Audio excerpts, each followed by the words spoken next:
Bueno, ahorita sí. Bueno, nos habíamos quedado pendiente con analizar los derechos colectivos dentro de las declaraciones y derechos, ¿verdad? De la Constitución. Los derechos colectivos, pues, empiezan a partir del artículo, vamos a decirlo, el 119, perdón, que habla de los derechos de la niñez. Si tienen la Constitución ahí, pues sería bueno que vayamos siguiendo, ¿va? Lo que habla, pues, es que el 119, que hay que proteger la infancia y que los niños van a gozar de una protección prevista en los acuerdos internacionales, ¿verdad? Entonces, este artículo hace alusión a esa convención, ¿verdad?, internacional de los derechos del niño y a la Convención Interamericana de Derechos del Niño. También, pues, se habla de la protección para los menores en el 120, la protección para los menores que tengan alguna deficiencia física o mental, ¿verdad? Eh, Así como, bueno, que los padres están obligados a alimentarlos, a asistir. El derecho de alimentos es un derecho constitucional, ¿verdad? Y la patria potestad también. Entonces, al comprender esto, pues, esta obligación de alimentar, asistir, educar a los hijos durante la minoría, y en los demás casos lo que la ley proceda.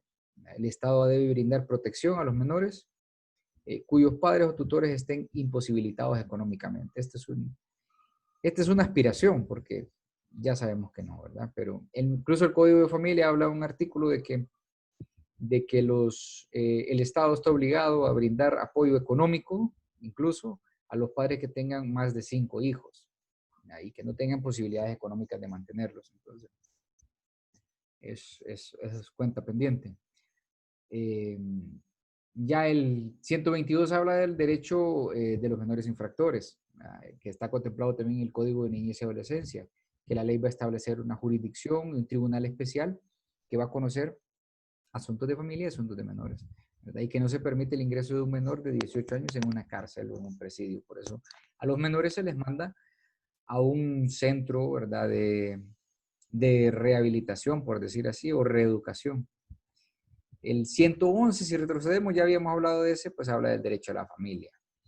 El 127, vamos a saltar, ya habla del derecho al trabajo, incluso el capítulo es precisamente de este derecho, del derecho del trabajo, que toda persona, todo ciudadano tiene derecho al trabajo y elegir su ocupación o a renunciar de ella en condiciones iguales, satisfactorias de trabajo y de protección contra el desempleo.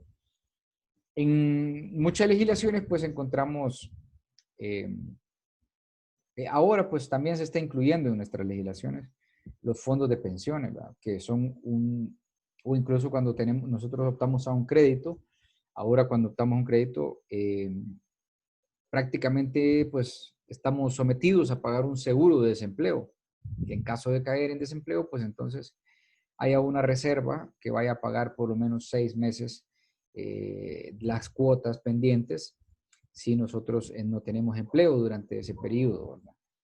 Pero creo que hasta 6 meses llega el plazo máximo. Entonces se refiere a, pues, todas esas disposiciones hacen referencia a esta norma fundamental, ¿verdad?, del derecho al trabajo y la protección contra el desempleo.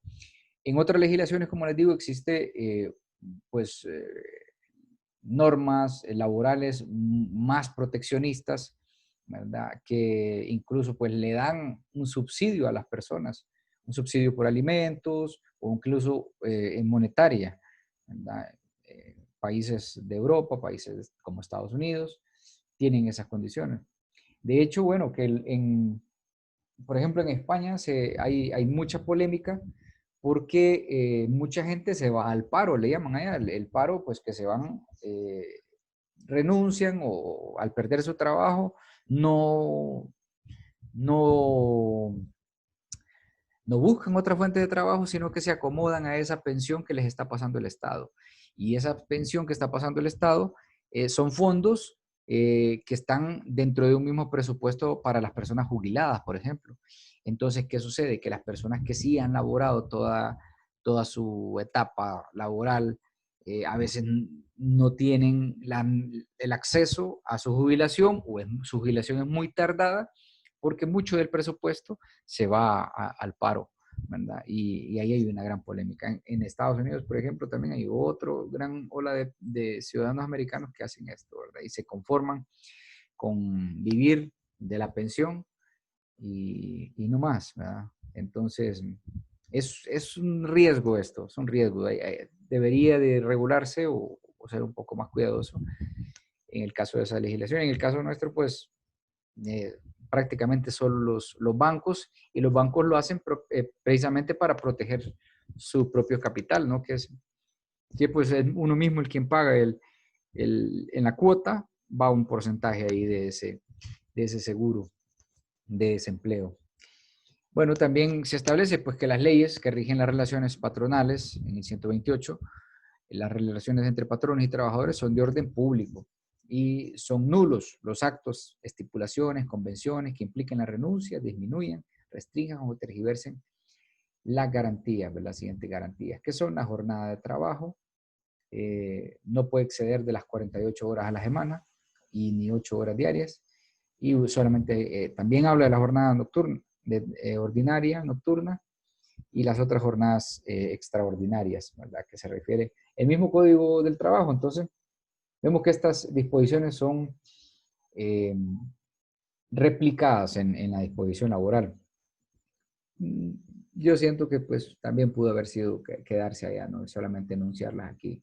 Pero ya nos habla de la jornada de trabajo, de que ningún trabajador se podrá exigir el desempeño de labores por más de 12 horas. Eh, Al trabajo igual pues corresponde el salario igual, sin discriminación. De aquí pues todavía hay cuentas pendientes, porque si hablamos de discriminación y que si, por ejemplo, en el campo no de género, hay muchas empresas donde un cargo gerencial que es ocupado por un hombre no es remunerado de la misma manera cuando es ocupado por una mujer. Y no debería ser así, ¿verdad? De ninguna manera, porque hacen el mismo trabajo, ejercen las mismas funciones, por lo tanto, si las tareas son las mismas y el resultado es el mismo, pues el pago tiene que ser el mismo, sin ningún tipo de discriminación. Pero sabemos que todavía eso es una cuenta pendiente.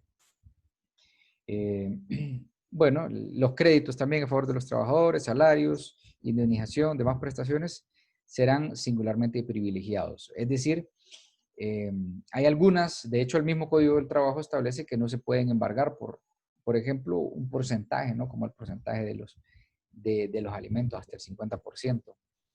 Igual no se le puede embargar a un salario hasta un 30%, incluso hablan las normas financieras. El patrono también está obligado a cumplir y hacer cumplir en las instalaciones y establecimientos todas las medidas de higiene. Escucha, abogado. ¿No se escucha? ¿Hola? ¿Sí me escuchan el Ahora resto? sí, por ratitos después Por queda como ratitos. trabado. Ah, bueno. Entonces ahí me voy a destrabar, aunque sea despacito. Ok, les decía entonces que el patrono está obligado a cumplir con las normas de higiene y salubridad. Ahorita aplica mucho esto, ¿verdad? Para los trabajadores.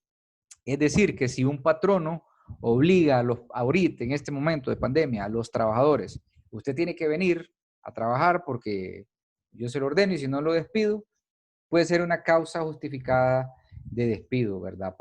O sea, para que perdón, o que lo vaya a sancionar o a suspender, puede ser una causa justificada para que el empleado reclame todos sus derechos, porque es obligación del patrono prestarle todas las medidas de higiene y salubridad. Y si no tiene el patrono esas medidas de higiene, pues entonces incurre en responsabilidad patronal. Y ya está establecido hasta en la Constitución. Entonces el juez que le toque una sentencia de este tipo tiene que irse a este numeral 6 del 128 de la Constitución. También pues se habla de los menores, de la edad para trabajar, ¿verdad? Que los menores de 16 años, perdón, tengo problemas, ¿eh? Ahora sí me escuchan. Vamos a ver quién es host. Ah, sí, yo soy host todavía. Sí, ahorita sí, abogado. Ahorita, ay, disculpen, pues es que sí, se me corta el Zoom. La verdad que el día de hoy ha estado fallando Zoom también. No sé si en otras clases les ha pasado, pero estaba viendo que los compañeros, los docentes estaban manifestando eso. A mí no me había pasado el día de hoy hasta ahorita, pero bueno. A ver, les estaba compartiendo la presentación. Ahí va. Bueno, voy a avanzar. Habla de la edad mínima de trabajo, como les decía, ¿verdad? Para los 16 años.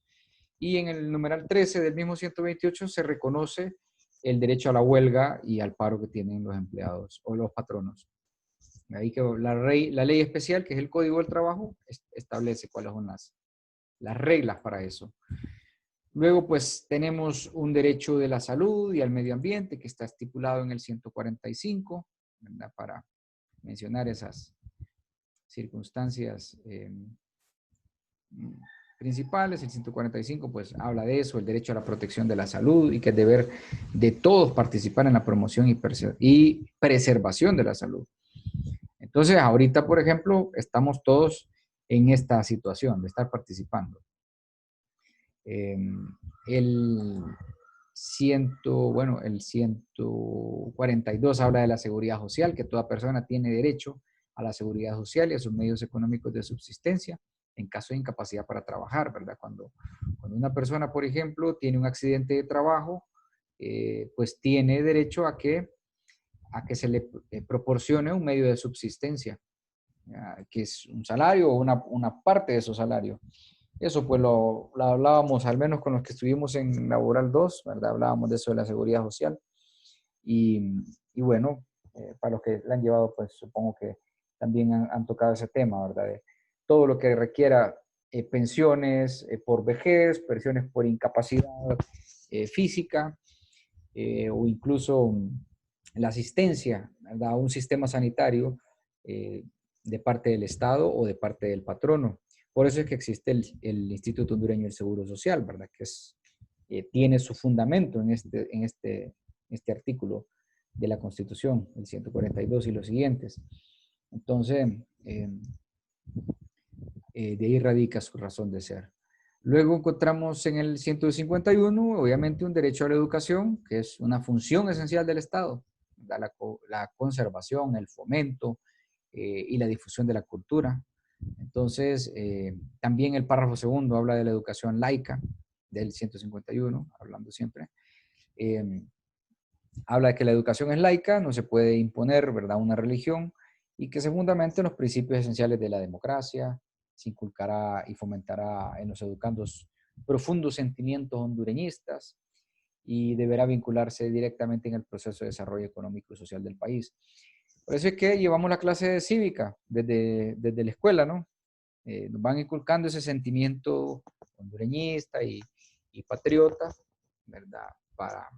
Para preservar la cultura hondureña, obviamente. Bueno, eso es otro derecho social. Oh, me salto.